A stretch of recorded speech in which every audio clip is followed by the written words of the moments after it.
कल हमें old Trafford पे एक बहुत ही धमाकेदार गोल फेस्ट मैच देखने को मिला जिसमें दोनों टीमों ने 4-4 गोल स्कोर किए। इसी के साथ में एक और ड्रामा देखने को मिला यहाँ पे कि रेफरिंग डिसीजन को लेके काफ़ी यूनाइटेड फैन नाखुश थे।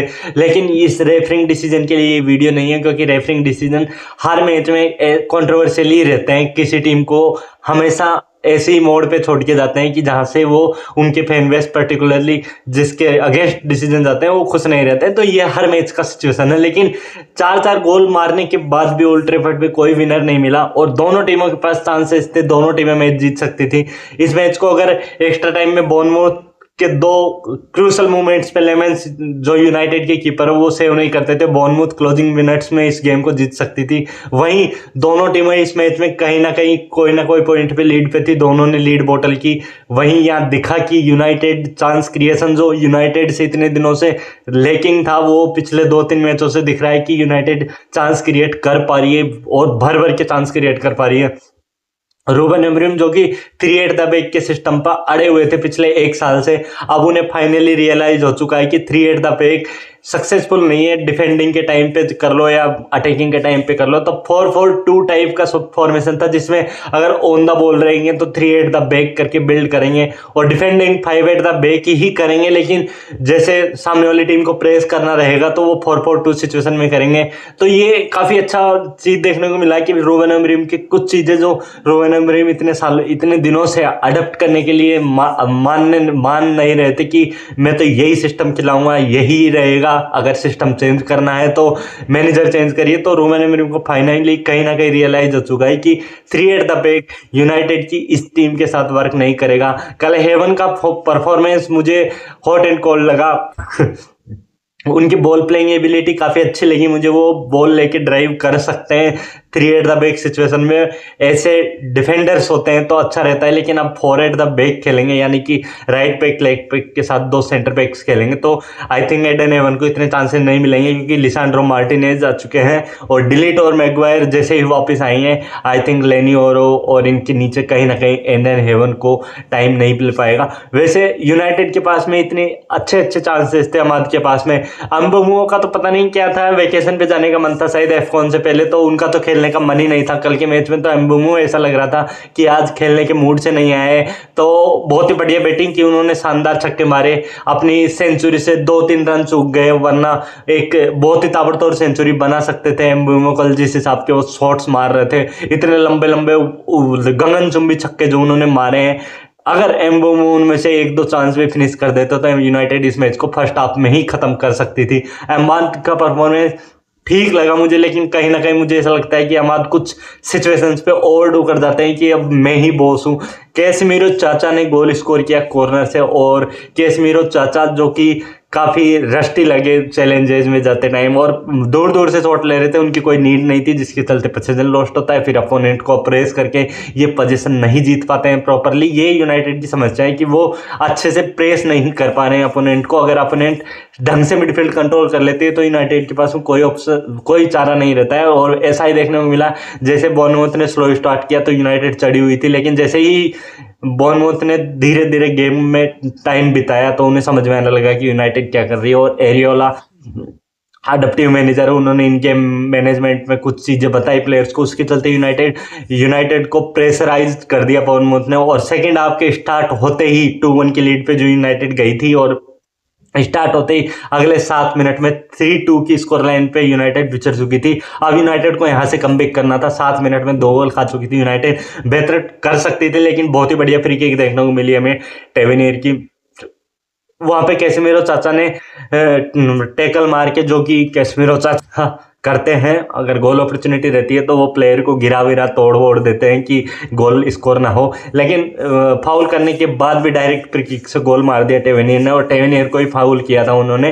तो बढ़िया फ्री किक थी। लेमेंस शायद अच्छा कर सकते थे, लेमेंस थोड़े हेजिटेट रहे हो उस तरफ डाइव मारने में, थोड़ा बेटर कर सकते थे आई थिंक, लेकिन बढ़िया free kick. Nothing against Tavernier, nothing against Bournemouth का गेम काफ़ी अच्छा लगा। बोर्नमूथ ने मेंटेलिटी दिखाई कि इस गेम को हम यहाँ से जीत सकते हैं, और वही उन्होंने 7 मिनट में करके करके भी दिखा दिया था, लेकिन अराउंड 65-70 के अराउंड यूनाइटेड ने सब्स्टिट्यूट किए। वैसे ब्रूनो फर्नांडिस ने भी एक बहुत ही बढ़िया फ्री किक स्कोर की, वहां पर कोई चांस नहीं था, वर्ल्ड का कोई भी कीपर होता उस फ्री किक को सेव नहीं कर सकता था। एक्चुअल में रेफरिंग डिसीजन वहां पे भी कंट्रोवर्शियल था, क्योंकि एक्चुअल में कभी भी कोई से भी सिचुएशन में वो फ्री किक थी नहीं, लेकिन रेफरी को पता नहीं कैसे सस्ते नशे रहते हैं। प्रीमियर लीग की बात कर रहे हैं, तो वो कोई सी भी लीग हो कोई फर्क नहीं पड़ता, रेफरी सस्ते नशे करके आता है तो वो कुछ भी डिसीजन बना देता है। तो वो फ्री किक नहीं थी, लेकिन अनलकी यूनाइटेड भी कह सकते हैं कि यूनाइटेड भी चाहेगी कि सेमेनियो ने जो इंस्टेंट किया था डेलो के साथ में गला पकड़ लिया था, तो ऑफेंस था वो, उस रेड कार्ड ऑफेंस था, इजीली वहां पे रेड कार्ड मिल जाना चाहिए था और बॉर्नमouth 10 मैन डाउन हो जाती तो यूनाइटेड इस मैच को इजीली जीत सकती थी, क्योंकि सेमेनियो ने भी गोल स्कोर किया था इस मैच में और वहां पे बढ़िया फ्री किक स्कोर किया। फिर कुनिया ने भी एक बढ़िया गोल मारा और 4-3 अप हो गई यूनाइटेड। लेकिन फिर से लास्ट के 10 से 15 मिनट यूनाइटेड फिर से नहीं मैनेज कर पाई और उसके चलते एक और शानदार गोल देखने को मिला हमें बॉर्नमouth का, और बॉर्नमouth ने 4-4 कर दिया। उसके बाद मोस्टली डोमिनेटेड बॉर्नमouth ने ही किया लास्ट के 10-15 मिनट में। आई थिंक यूनाइटेड के पास में कोई ऐसा खास चांस था नहीं लास्ट के कुछ मिनट्स में। मैं तो ये कहूंगा कि लास्ट के 15 मिनट्स की ही बात करें तो Bournemouth were better in chance creation and Bournemouth अगर सही से शॉट लेती, या फिर ऐसे कह सकते हैं शॉट तो सही थे, लेमेंस ने बहुत ही बढ़िया काबिल तारीफ गोलकीपिंग की वहां पे, उसके चलते बॉर्नमouth को 1 पॉइंट से सेटिस्फाई करना पड़ा और यूनाइटेड ने 2 पॉइंट ड्रॉप किए, काइंड ऑफ थिंग कह सकते हैं हम। ओल्ड ट्रैफर्ड पे होम पे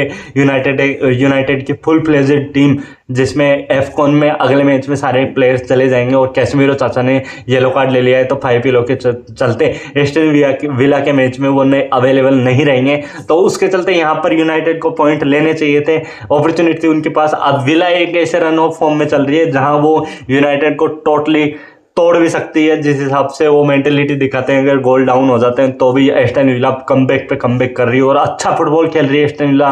पिछले 10 मैचेस से वो मैचेस हारे नहीं है, 9 विन्स है उनकी, बैक टू बैक 9 विन्स है उनकी प्रीमियर लीग। और कंपटीशन की बात करें तो मुझे नहीं लगता कि कोई भी फैन बेस या कोई भी यूनाइटेड फैन ये सोच रहा होगा अभी इस पॉइंट टाइम पे कैसेमीरो चाचा को रेड अगले मैच में अनेबल देख के कि एस्टन विला के अगेंस्ट ये रिजल्ट निकाल सकते हैं। यहाँ पे अपॉर्चुनिटी थी कि एफकॉन के प्लेयर जो जाने वाले हैं उनके साथ में स्कोर जो अवेलेबल है फुल फ्लेजेड स्कोर, उसके साथ में यहाँ 3 पॉइंट लेने की, लेकिन यूनाइटेड ने क्योटिक फुटबॉल खेलने के चक्कर में यहाँ पे पॉइंट ड्रॉप कर दिया। अगर लास्ट के 15 मिनट बढ़िया डिफेंडिंग कर ली होती या फिर सही से डिसीजन मेकिंग बना ली होती कि पोजीशन लॉस्ट ना करे, सिर्फ बॉल मूविंग अराउंड करते रहते या फिर जो भी वॉट एवर फुटबॉल खेलते, लेकिन यूनाइटेड डिसअपॉइंटेड रहेगी इस रिजल्ट से कि यहाँ पे वो बेटर कर सकते थे। आपकी क्या थॉट्स थी? अगर आप यूनाइटेड फैन है तो आपको क्या लगा था कि कल के मैच में कि यूनाइटेड ज़्यादा बेटर परफॉर्मेंस कर सकती थी?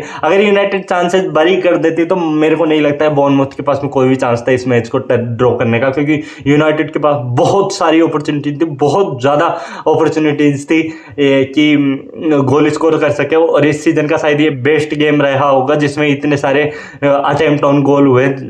गोल हमें देखने को मिले और भी मैचेज में, लेकिन अटेम्प्ट ऑन गोल जिसमें सारी टीमों के पास दोनों टीमों के पास चांसेस थे, क्वालिटी चांसेस थे। लेमंस ने 6 बड़े सेव किए थे इस मैच में, आपको याद हो तो कि लेमंस ने बहुत ही क्रूशल मोमेंट्स पे एक फ्री किक सेव की थी और वहीं लास्ट में शॉट सेव किया था। तो लेमंस की बढ़िया परफॉर्मेंस आ रही है। अगर लेमंस की जगह ओनाना होता और बाइंडियर होता तो बाइंडियर के तो हाथ पैर कांप ही जाते हैं। जैसे पेट्रोविच के जब भी फ्री किक या कॉर्नर आ रहा था तो पेट्रोविच भी कांप रहे थे। तो पेट्रोविच भी मुझे बहुत ही डिसअपॉइंटिंग गोलकीपर लगी। कैसेमीरो वाला शॉट जो कॉर्नर से गोल स्कोर हुआ था उस पर बेटर कर सकते थे पेट्रोविच, लेकिन मुझे लगता है यहाँ पर यूनाइटेड डिजर्विंग थी यहाँ 3 पॉइंट, और बॉर्नमouth भी इक्वली 3 पॉइंट डिजर्व करती थी इस मैच से, लेकिन दोनों को 1-1 पॉइंट से सेटिस्फाई होना पड़ा। आपको क्या लगता है? आपकी क्या राय है? Let me know in the comment section, और वीडियो को लाइक कर दीजिए, चैनल सब्सक्राइब कर दीजिए। मिलते हैं अगले वीडियो में।